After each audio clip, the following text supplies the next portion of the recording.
everyone, I'm Miss Marvellous Marvel, and today I'm going to be explaining what has happened in episode 3 and 4 of Wandavision. And also, if you haven't watched my previous video of episode 1 and 2 explained, then please go check that out before you see this one. And if you're like me and you love everything to do with Marvel, then you're in the right place, so please consider subscribing. Shall we get started?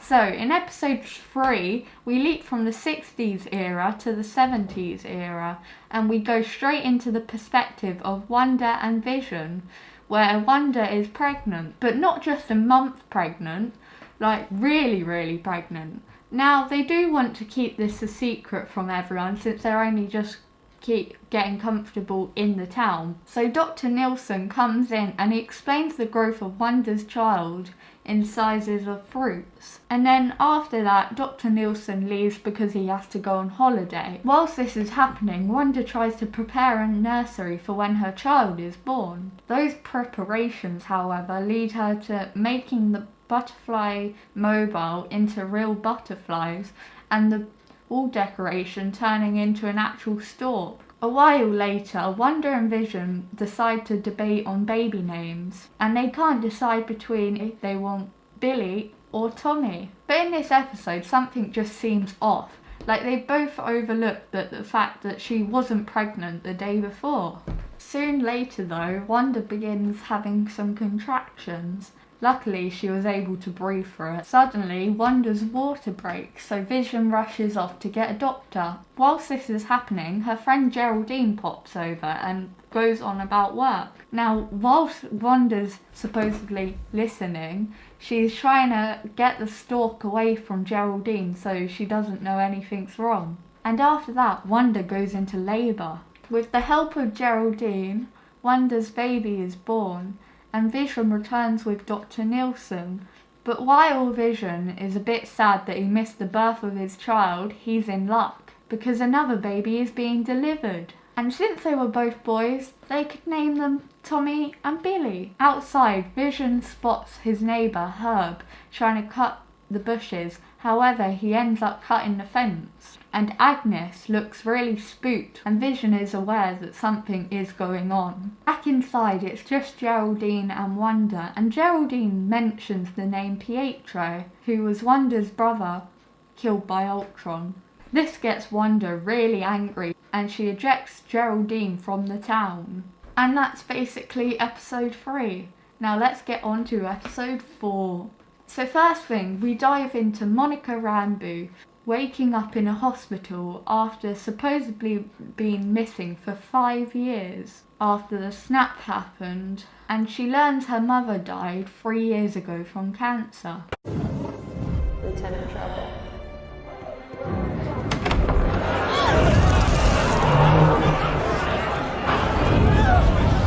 Excuse me, I'm looking for a patient. Oh, my wife?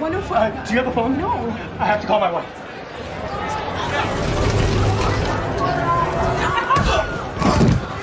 Maria died 3 years ago. No. And her mother was Maria Rambeau, if I remember correctly, and I think she was Captain Marvel's friend. Then we fast forward to 3 weeks later, and Monica is back at work in the division built by her mother despite her sword badge not working. Then she gets tasked with helping the FBI with a missing persons case. Now, what I've just been telling you is what's been happening on the past 3 episodes. When Monica arrives at Westview, an agent called Jimmy Woo is there to greet her and witnesses her being sucked into the bubble. Fortunately, Darcy, who is a doctor in astrophysics, finds a way to see what's happening in Westview by using old school TVs. Dr. Darcy monitors the episodes coming out of the bubble.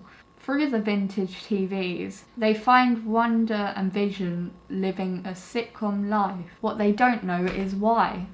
Agent Franklin, otherwise known as the Beekeeper, goes into the sewers to figure out what's been happening while Darcy and the others monitor the action from the outside. And then they find out Monica is Geraldine. Agent Wu brings up some theories about whether they're watching an alternate reality or some social experiment. And Darcy comes up with an idea of trying to use a radio inside to try and get Jimmy to connect with Wanda. He does this by saying on the radio, "Who is doing this to you, Wanda?" Unfortunately, inside the bubble, Agent Franklin's attempt to infiltrate the bubble ends up with him being rejected, with his rope that he was attached to being transformed into an old school skipping rope. And Monica ends up facing a similar fate after mentioning Wanda's brother. A while later, Wanda looks at Vision and sees him with a hole in his head, remembering what happened before with Thanos. So is Wanda really the one in charge? That is my question. And that's the end of episodes 3 and 4. If you'd like to see the next 2 episodes explained, then please subscribe, share and like. Also, let me know down in the comments what you think of the series so far. And that's all I have to say for now. Goodbye!